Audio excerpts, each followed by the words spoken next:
pengalaman keagamaan ini juga dalam tradisi filsafat agama sering juga dijadikan dasar argumen untuk membuktikan adanya Tuhan.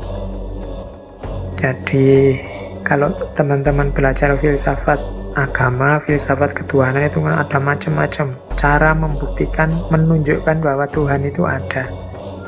Nah, ada yang bilang sebenarnya ditunjukkan dengan akal, dengan panca indera, dengan tidak mungkin. Satu-satunya jalan yang bisa membuktikan bahwa Tuhan itu ada ya dialami langsung, atau religious experience. Pengalaman keterlibatan Tuhan dalam hidup kita, itulah bukti yang paling kuat bahwa Tuhan itu ada.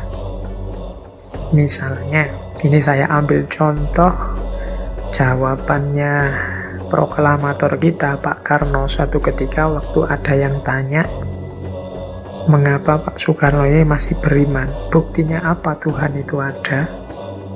Nah, terus Pak Karno jawabnya begini, ya, jika saya harus membuktikan kepada saudara bahwa Tuhan itu ada, saya tidak bisa.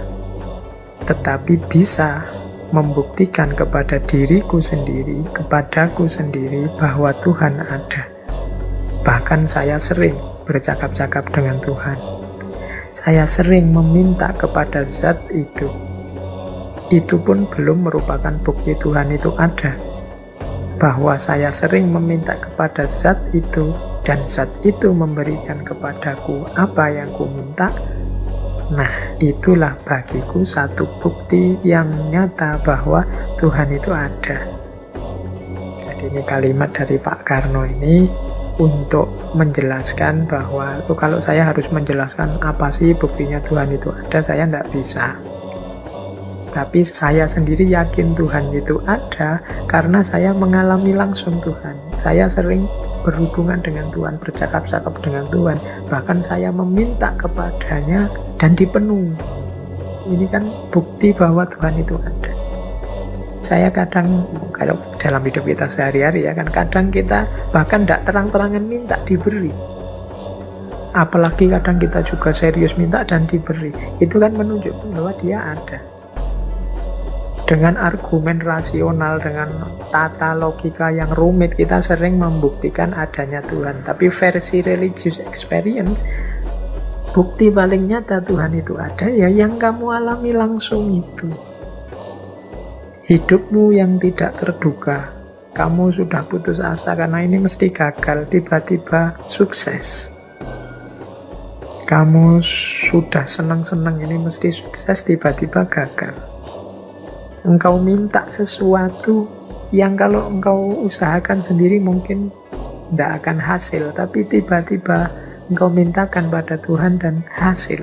Ini kan menunjukkan bahwa Tuhan itu ada. Nah, ini argumen versi religious experience. Ya, ini susah dijelaskan. Religious experience seperti saya bilang di atas tadi, ini tidak mudah dijelaskan. Tapi yang jelas, engkau masing-masing mengalami kehadiran Tuhan dalam hidupmu sendiri-sendiri. Itulah bukti yang paling kuat adanya Tuhan. Argumen ini namanya argumen for religious experience. Paham tidak paham itu kan memang anugerahnya Allah. Berdoalah supaya bisa paham. Kunci paling mudahnya kan begitu. Kalau belajar, upaya kita. Tapi paham dan tidak paham, pinter dan tidak pinter, itu anugerahnya Allah, lebih ke sana. Maka selain berusaha mencari ilmu, selain belajar, tetap jangan lupa berdoa.